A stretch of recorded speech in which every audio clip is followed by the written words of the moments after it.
শুভ সকাল বন্ধুরা। আজ আমার ফুল লোড বেটা ফিশের ডেথ হয়ে গেছে জানো। এই ফিমেল বেটা ফিশটার নাম ছিল লুসিফা। একে আমি অনেক শখ করে কিনে এনেছিলাম ফিশ শপ থেকে। গ্রিন আর পার্পেলের কম্বিনেশনের চমৎকার একটা ফিশ। রোজকার মতো আমি আজ সকালেও গেছিলাম ফিশেসদের খেতে দিতে। আমার সবকটা পন্ডই আউটডোর পন্ড। সব কটা ফিশ মজা করে খাচ্ছিল জানো, বাট লুসিফা খাচ্ছিল না।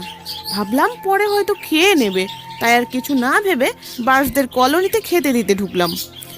কিন্তু পরে যখন লুসিফার খোঁজ নিতে যাই তখন দেখি লুসিফার নিচে এক কোণে চুপ করে রয়েছে। এবার হাতে নিয়ে বুঝলাম লুসিফার ইজ ডেথ। আর সাইড থেকে ডিম বেরিয়ে রয়েছে দেখো।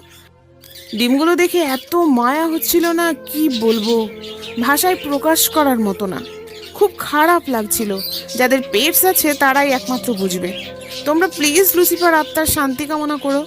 রাধে রাধে।